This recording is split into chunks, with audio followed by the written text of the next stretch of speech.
तो अभंग जगद्गुरु श्री संत तुकाराम महाराजांचा आहे.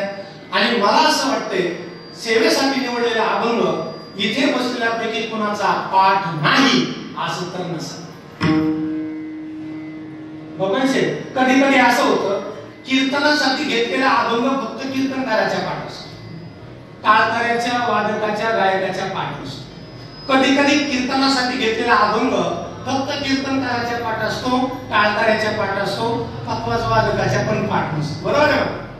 कधी कधी कीर्तनकाराचा अभंग पाठ असतो, टाळकऱ्याचा असतो, पखवाज वादकाचा पाठ असतो, पण समोर बसलेल्या श्रोते मंडळीचा अभंग पाठ असेल असं सांगता येत नाही. पण आजचा अभंग त्याला फार अपवाद आहे. कसा? आजचा अभंग कीर्तनकाराच्या पाठेवर का कीर्तनकाराच्या कधी कीर्तनकाराचा अभंग पाठ नसतो एक नाही, म्हणजे त्या टावर खालीच रेंज नाही असं म्हटलं सर. आजचा अभंग अपवाद आहे. कीर्तनकाराच्या सुद्धा पाठ आहे, टाळकऱ्यांच्या सुद्धा पाठ आहे, पखवाज वादकांच्या सुद्धा पाठ आहे आणि समोर बसलेल्या श्रोत्यांचा सुद्धा अभंग पाठ आहे. अभंग जगद्गुरु श्री संत तुकाराम महाराजांचा आहे. या अभंगातून तुकोबाराय आपल्या उपास्य देवतेचं वर्णन करतात. कोण कोणाची उपासना करते यावरून त्या माणसाची योग्यता ठरवली जाते. कारण आपल्या हिंदू धर्मामध्ये 33 कोटी देवता आहेत. सेंदरी हेंदरी देवते, कोण पुरिती भूते देते, आपल्या फुटाची रडते, मागती शिते अबदावा. आणि मग कोणीतरी उठतंय. तुम्हाला खरं सांगू का, या महाराष्ट्रामध्ये इतके संप्रदाय झाले, एवढे संप्रदाय की लोकांना आता नेमका संभ्रम झालेला आहे. उठसूट कोणी संप्रदाय काढायला लागले, कोणाला तरी देव म्हणायला लागले, कोणाची तरी पूजा करायला लागले आणि काहीतरी सोडून बसायले. म्हणजे यस्य कस्य तरो मूलम येन केनापि विचित्रम यस्मै तस्मै पदार्थव्यम यद्वा तद्वा भविष्यति. सुभाषितकारांनी असं सांगितलंय. म्हटले काय, कुठल्या तरी झाडाचं मूळ आणायचं, कशात तरी ते मिश्रण करायचं, कुणाला तरी द्यायचं, मग त्याचा काहीतरी परिणाम होतो. आजकाल असंच झालेलं आहे. कुणी उठते कुठल्याही संप्रदायाच्या मागे लागते, कोणाला तरी देव मानते, कोणाची तरी पूजा करते आणि त्याचा परिणाम काय होते याचं त्याला सुद्धा समजत नाही. पण मात्र आमचं असं नाहीये. आमचा हा वारकरी संप्रदाय, या वारकरी संप्रदायाला अनादी काळापासून थोरा मोठ्यांची दिव्य परंपरा लाभलेली आहे. आमचा वारकरी संप्रदाय आजपासून नाहीये. आमच्या वारकरी संप्रदायाला हजारो वर्ष झाली. आदिनाथ गुरु संप्रदायाची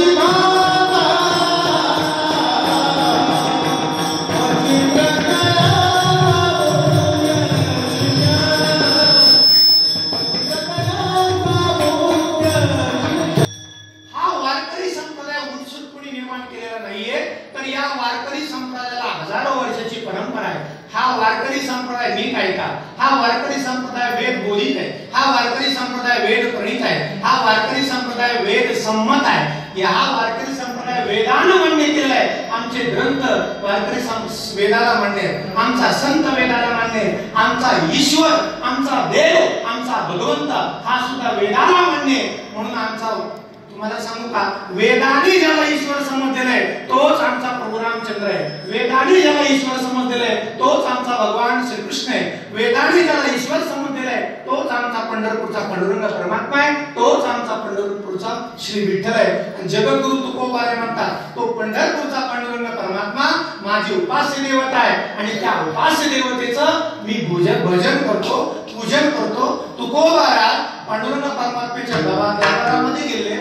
त्या पांडुरंग परमात्म्याकडे पाहता, त्याचं रूप असं आपल्या डोळ्याने निहाळता आणि त्या रूपाकडे बघून जगद्गुरु तुकोबाराय माझ्या पांडुरंग परमात्म्याचं वर्णन अभंगाच्या पहिल्या सुंदर ते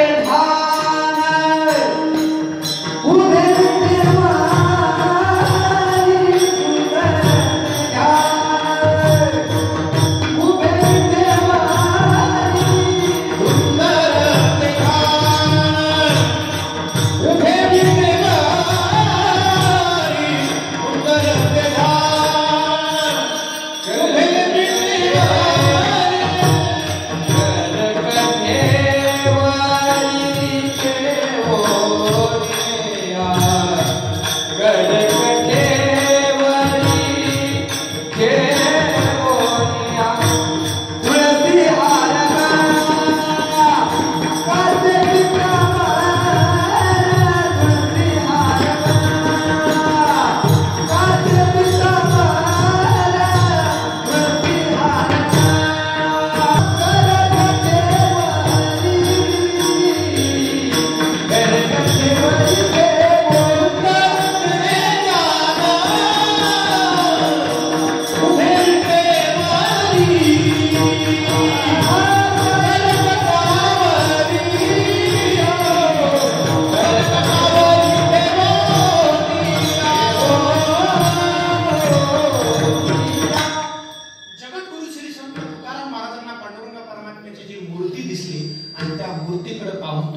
अतिशय जवळच्या व्यक्तीचा सुद्धा आपल्याला पूर्ण परिचय नसतो. व्यक्ती खूप जवळ आहे पण ती समजून घेतलेली नसते.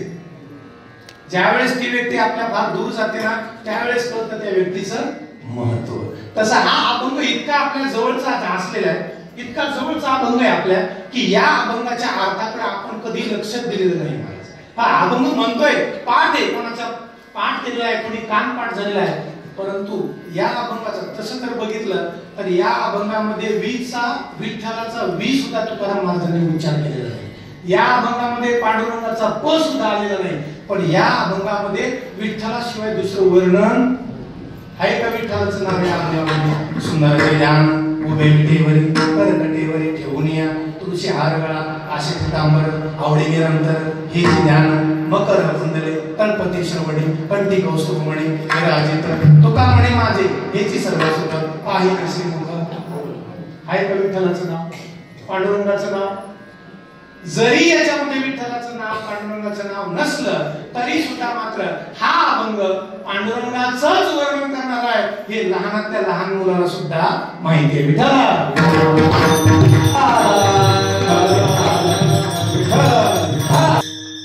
भगवान परमात्म्याचे दोन रूप आहेत. दोन, एक आहे मूर्त स्वरूप, दुसरा आहे अमूर्त.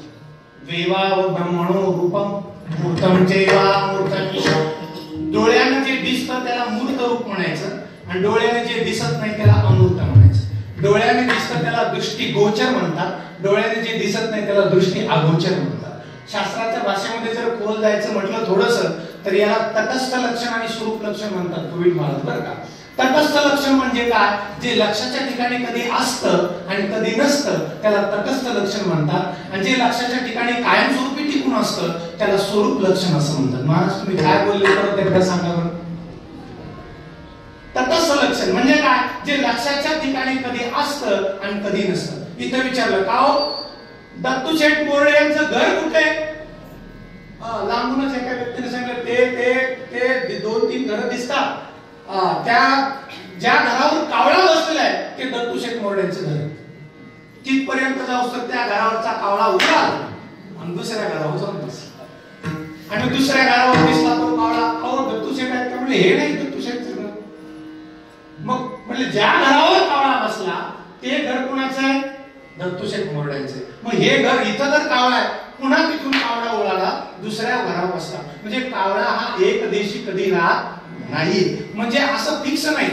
जे लक्षण लक्षाच्या ठिकाणी कधी असतं कधी नसतं त्याला म्हणायचं तटस्थ लक्षण. तसा आमचा देव प्रभू रामचंद्र होता त्यावेळेस होता, आता प्रभू रामचंद्राचा अवतार संपला, आता फक्त मूर्त स्वरूप आहे.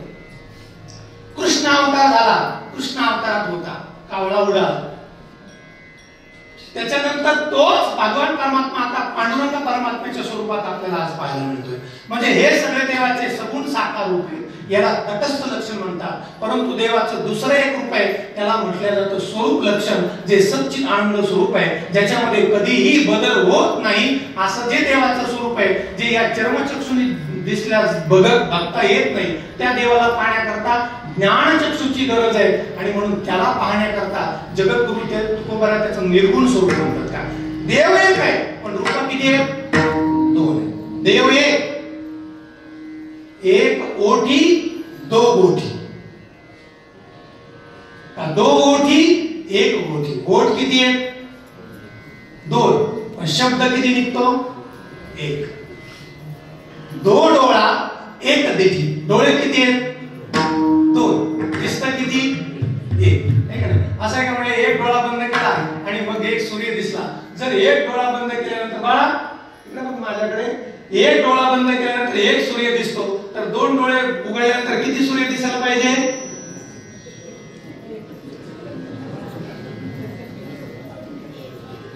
हा हुशार बाळ एकच बोलतोय. हा म्हणजे एक डोळा बंद केला तरी एकच सूर्य आणि 2 डोळ्यांनी जरी पाहिलं तरी एकच सूर्य. डोळे 2 जरी असले तरी मात्र दिसणारी गोष्ट एक आहे. ओठ 2 जरी असले तर शब्द मात्र एक आहे. तसं रूप जरी 2 असले, एक दिसणारं रूप आहे देवाचं आणि एक न दिसणार आहे, म्हणून ते दोन्ही रूप त्या भगवान परमात्म्याचे. फक्त पाहणाऱ्याची नजर आपल्याला बदलली पाहिजे. विठ्ठल विठ्ठल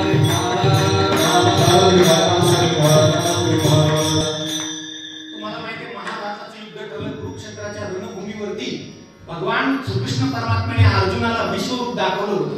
अर्जुनाला इच्छा झाली, देवा मला तुझं विश्वरूप पाहायचंय.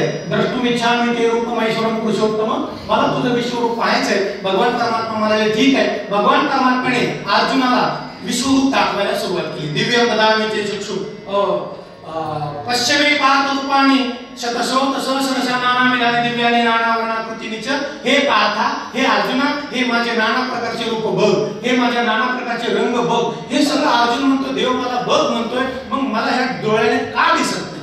अर्जुनाने प्रश्न केला, देवा तू दाखवतोय पण मला तू काही दिसत नाही. देवाच्या लक्षात आले गडबड कुठं चाललेली. कारण विमुढा नानु पश्यन्ति पश्यन्ति ज्ञानचक्षुषा. माणसाला देव जर बघायचा असेल तर या चर्मचक्षुने बघता येत नाही, त्याला ज्ञानचक्षु लागतात. देवाच्या लक्षात आलं गडबड काय, अर्जुनाला या चर्मचक्षुने दिसत नाही. मग भगवान परमात्म्याने अर्जुनाला दिव्य दृष्टी दिली. दिव्यं ददामि ते चक्षु पश्यमे योगमेश्वरम. ज्यावेळेस भगवंताने अर्जुनाला दिव्य दृष्टी दिली आणि मग अर्जुन पश्यामि देवांस्तव देवदेहे सर्वंस्तता भूत विशेष संगान. हे देवा, मी तुझे नाना प्रकारचे रूप पाहतोय, मी तुझ्या नाना प्रकारचे रंग पाहतोय. हे सगळं अर्जुन त्यावेळी बोलायला लागला ज्यावेळी भगवंताने अर्जुनाला दिव्य दृष्टी दिली. विठ्ठल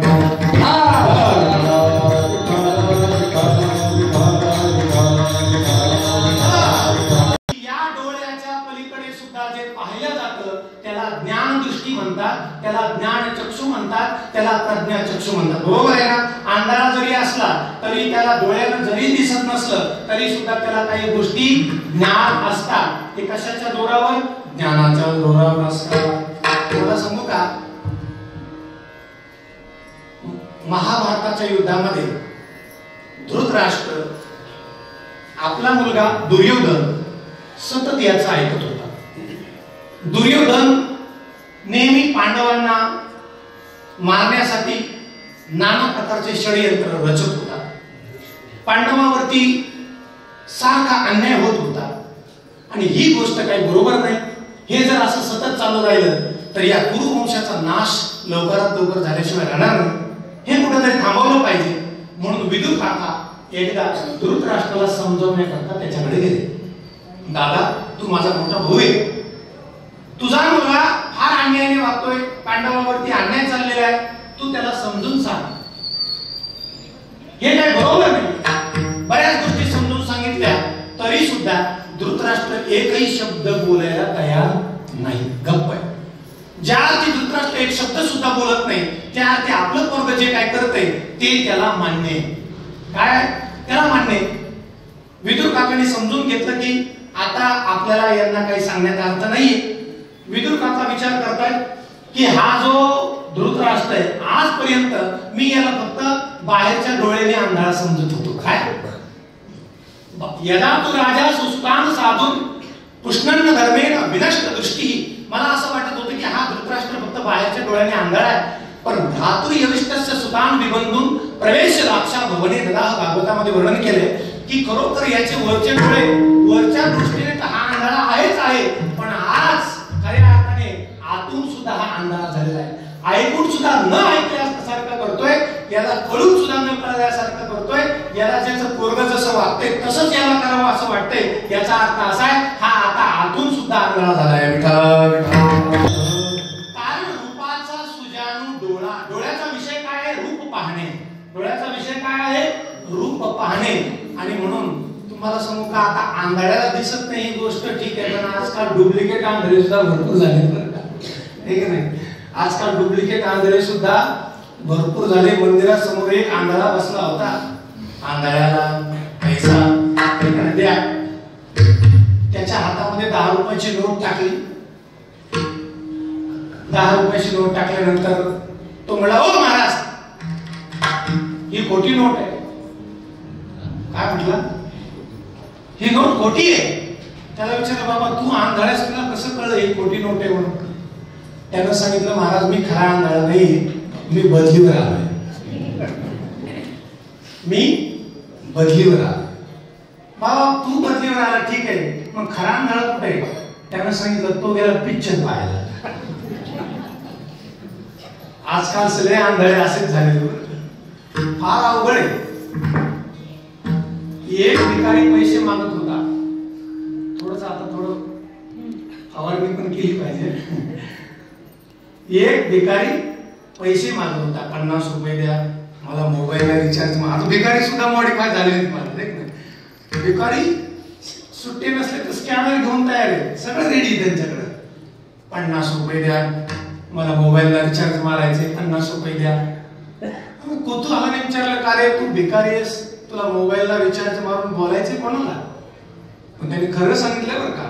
तो म्हणला मोबाईलला रिचार्ज मारून मला माझ्या गर्ल फ्रेंडला बोलायचे. काय म्हटला?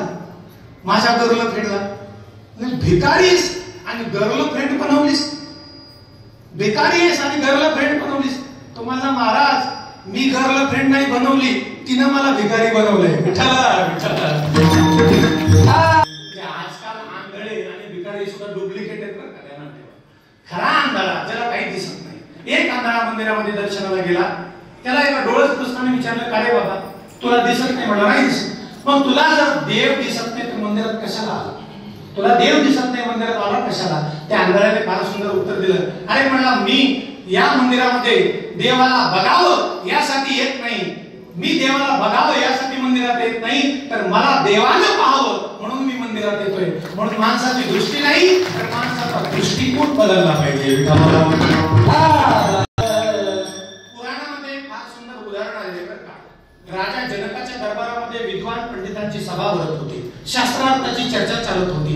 जो कोणी हरला त्याला तुरुंगामध्ये टाकल्या जायचं. एक कहोल नावाचे ऋषी होते, शास्त्रार्थामध्ये हरले, राजाने त्यांना तुरुंगामध्ये टाकलं. त्यांचा एक मुलगा, त्याचं नाव जन्मतः तो 8 ठिकाणी वाकडा होता, त्याचं नाव आहे अष्टावक्र. तो 12 वर्षाचा झाला. आईला म्हणतो, आई माझे बाबा कुठे? आईने सांगितलं, बाळा 12 वर्षापूर्वी तुझे बाबा शास्त्रार्थामध्ये हरले, त्यांना राजाच्या प्रश्नाचं उत्तर देता आलं नाही, म्हणून राजाने तुझ्या बाबाला तुरुंगामध्ये टाकलेलं. आई मी माझ्या बाबाला सोडवायला जाऊ? हो जा. हा अष्टावक्र आईच्या गर्भामध्ये असतानाच तो सर्व शास्त्र विद्या शिकला होता आपल्या बापाकडून बरं का. अध्ययन त्यानं सगळं गर्भामध्ये केलं होतं. तो निघाला राजाच्या दरबारामध्ये. सेवकाला सांगितलं, जा मला शास्त्रार्थ करायचा आहे. सेवकाने राजाच्या दरबारामध्ये निरोप पोच केला. राजे आपल्या घरामध्ये कोणीतरी एक 8 ठिकाणी वाकडा असलेला एक बालक आलेला आहे आणि त्याला ताटून आपल्या सोबत शास्त्रार्थ करायचा आहे. स्वतःच्या वडिलांना सोडण्याकरता तो या ठिकाणी आलेला आहे. राजाच्या दरबारामध्ये विद्वानाची सभा, शास्त्रार्थ चर्चा चालू होती. त्या सभेमध्ये राजाने त्याला प्रवेश बोलवलं. जसं अष्टावक्राचं त्या सभेमध्ये आगमन झालं, जसा प्रवेश झाला, तर त्या सभेमध्ये जे विद्वान मंडळी बसली होती, जे पंडित लोक बसले होते, त्या सगळ्यांनी या 12 वर्षाच्या मुलाकडे पाहिलं आणि याच्या शारीरिक व्यंगाचं त्यांच्या लक्षात आलं की हा 8 ठिकाणी वाकडा आहे. सगळेजण हसू लागले त्याला, सगळेजण हसू लागले. आणि हा करणार, हा शास्त्रार्थ करणार, हा प्रश्नाची उत्तर देणार. अरे ज्यांनी सगळं आयुष्य इथं विद्वान पंडितांनी घातलं, त्यांना शास्त्रार्थ जमला नाही, त्यांना प्रश्नाची उत्तर देता आली नाही, आणि हा कोण म्हणले? सगळेजण हसायला लागले. आपल्या व्यंगावरती आपल्या शरीराची उपेक्षा करून मला सगळेजण हसतायत. त्याचा राग आला त्या 12 वर्षाच्या अष्टावक्राला आणि राजाला खडाडून सांगितलं, राजा अरे मला खरंच वाटलं होतं तुझ्या या सभेमध्ये विद्वान लोकांची ही सगळी विद्वान पंडितांची सभा आहे, पण राजा हे सगळे विद्वान नाही. तू म्हणतोस विद्वान पंडित आहे, पण मला हे सगळे सांभाराची सभा दिसते. कोणाची सभा आहे? अरे ही सांभाराची सभा आहे. हे सगळे माझ्या शरीराची परीक्षा घेत आहेत. मी दिसायला कसा आहे माझ्याकडे पाहून हसतात. ही सगळी सांभाराची सभा तू बनवलेली आहेस. हो याच्यात मला कोणी विद्वान दिसत नाही. आणि मग सगळे तटस्थ झाले. अरे हा बालक दिसतोय तसा नाही, हा विद्वान आहे. राजाने सांगितलं, आदर सन्मान केलेला आहे आणि सांगितलं, अरे वरच्या स्वरूपाला जो पाहतो, ज्याला चांबड्याचं परीक्षण कळतं, त्याला कोण म्हटलं जातं? सांभार म्हटलं जातं. आणि हे सगळे माझ्या या चांबड्याची परीक्षा करतायत, माझ्याकडे पाहून हसतात. ही चर्मकाराची सभा आहे रे, ही विद्वानाची सभा नाही. पंडित कोणाला म्हटलं जातं? जो वरच्या शरीराकडे कधी पाहत नाही, त्याचं मन किती शुद्ध आहे, त्याचं अंतःकरण किती शुद्ध आहे, जो त्याच्या आत्म्याकडे पाहतो, त्याचा अधिकार पाहतो, त्याला खऱ्या अर्थानं पंडित म्हटलं जातं. आणि राजा त्या ठिकाणी अवाक झाला. राजाच्या सगळ्या प्रश्नाची उत्तरं अष्टावक्रांनी सोडली. म्हणून आपल्या संप्रदायामध्ये म्हणजे हिंदू ग्रंथामध्ये अष्टावक्र नावाची गीता आहे. कधी जर तुम्ही आळंदी पंढरपूरला गेले तर घेऊन या. त्या अष्टावक्र गीतेमध्ये राजा जनकाच्या सगळ्या प्रश्नाची उत्तरं सांगितलेली आहेत आणि त्यांनी आपल्या बापाची सोडवणूक केली. सांगण्याचं तात्पर्य एवढंच आहे की या चर्मचक्षुने फक्त आपल्याला मूर्त स्वरूप दिसतं, पण खरे याच्या पलीकडे जर पाहायचं असलं तर त्याच्याकरता तुम्हाला प्रज्ञाचक्षु व्हावं लागेल, त्याच्याकरता तुम्हाला ज्ञानचक्षुची गरज आहे. विठ्ठल पण तुकोबाराय आज ज्या देवाचं वर्णन करतायत त्या सगुण साकार परमात्म्याचं वर्णन करतायत, निर्गुण परमात्म्याचं वर्णन करत नाही. कावो तुकोबाराने तर याच्यामध्ये नाव नाही घेतलं, मग तुकोबाराय पांडुरंगाचंच वर्णन करतात. हे कशावरून कशावरून? तर याचं उत्तर असं आहे, जरी तुकोबारांनी काही नाव नसलं घेतलं तरी हे सगळं वर्णन शंकराचार्यांनी एका पांडुरंग अष्टक नावाच्या सूत्रामध्ये वर्णन केलंय. 800 वर्षापूर्वी 12व्या 11व्या शतकामध्ये शंकराचार्यांनी वर्णन केलंय. तेच वर्णन जगद्गुरु तुकोबाराय या अभंगामध्ये करतात. महायोग पीठे कटे भीमरथ्या वरम पुंडलिकाय मुनींद्रे समागत कृष्णन्तमानंद कंदम परब्रह्मलिंगम भजे पांडुरंगम. विठ्ठल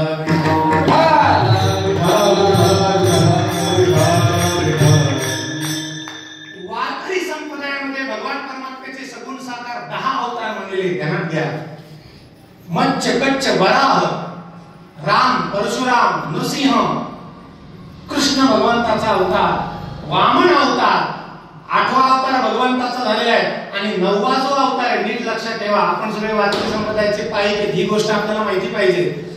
8वा अवतार भगवान श्रीकृष्णाचा झाला आणि 9वा अवतार बौद्ध अवतार आहे.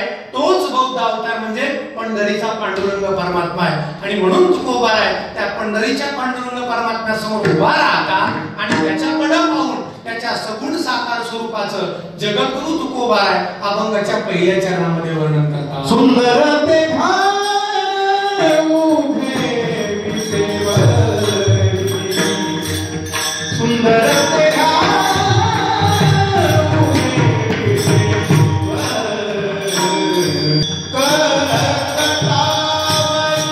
विटेवरी,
जगद्गुरु तुकोबाराय म्हणतात, माझी उपास्य देवता सगुण साकार मूर्त स्वरूपात असलेली माझी देवता, ती देवता ती कशी आहे त्या सगुण साकार स्वरूपाचं वर्णन तुकोबारायांनी पहिल्या चरणात केलंय की सुंदर ते ध्यान, ते पांडुरंग परमात्म्याचं ध्यान म्हणजे मुख ते कसं आहे सुंदर.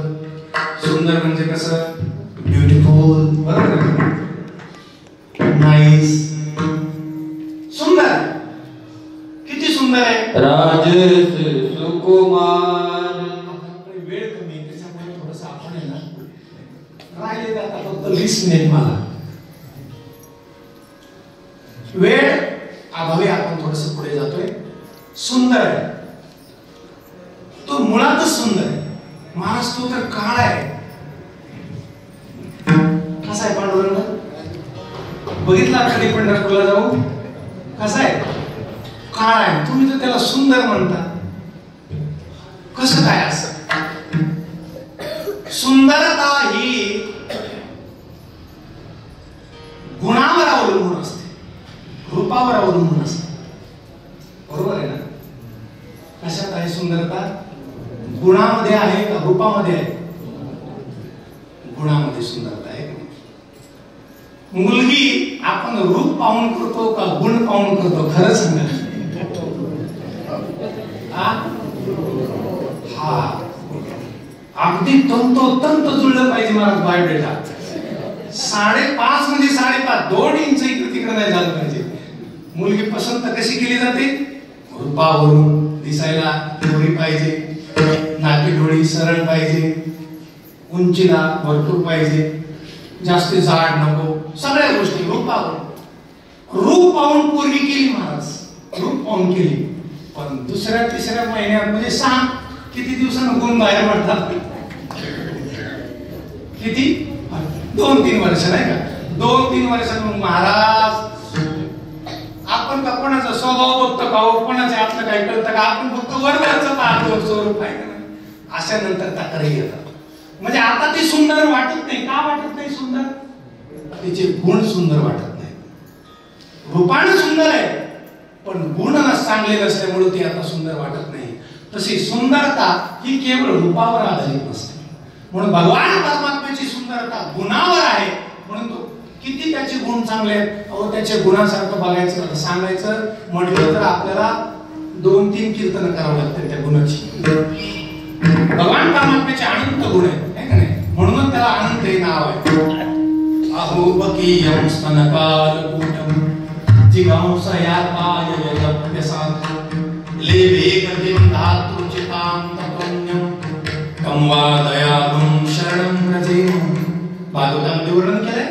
अरे जी स्तनामध्ये विष घालून मारण्याकरता आलेली पूतना, त्या मारायला आलेल्या पूतनेला सुद्धा आमच्या भगवान परमात्म्याने जी यशोदा मातेला सद्गती दिली तीच सद्गती पूतना मावशीला सुद्धा दिली. अरे जो स्वतः मारायला आलेल्याला सुद्धा काय केलं? भगवान परमात्मा म्हणतात मारायला आली म्हणून काय झाली? पण ती आई होऊन आली. आई स्तनामध्ये विष घालून मला मारायला आईचं स्वरूप घेऊन आली.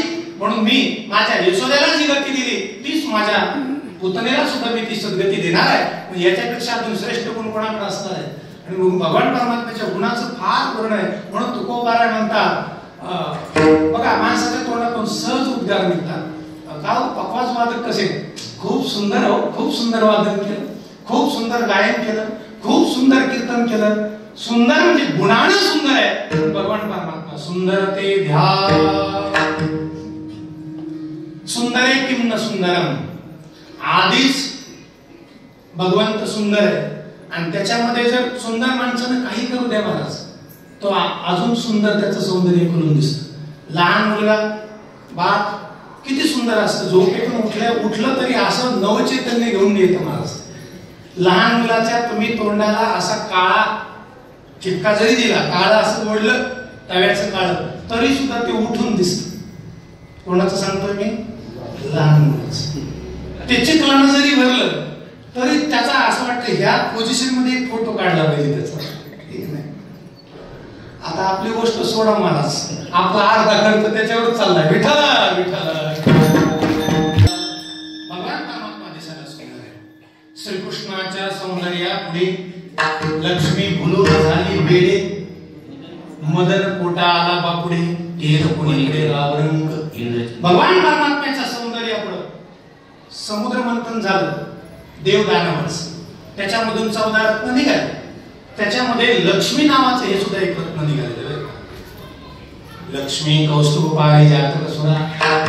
लक्ष्मी निघाल्यानंतर तिने सगळ्या देवतांकडे अशी नजर टाकली. हातामध्ये वरमाला घेतलेली आहे. आता मी कोणाच्या गळ्यामध्ये वरमाला घालू? एक एक एक एक एक एक सुरुवात केलं बघायला. सगळ्याकडे नजर टाकली पण तिला कोणी पसंत पडलं नाही. आणि तिच्या लक्षात आलं की मला अनुरूप मला साजेल असा पुरुष या ठिकाणी अजिबात नाही आणि सगळ्यापेक्षा मी सुंदर आहे असा तिला अभिमान झाला. मी सगळ्यापेक्षा सुंदर आहे. आता कोणाच्या गळ्यात माळ घालायची? तेवढ्यात तिची नजर गेली भगवान विष्णूकडे. भगवान विष्णूकडे बघितल्याबरोबर बघतच राहिली. ती देवाजवळ गेली. मला फक्त हाच पुरुष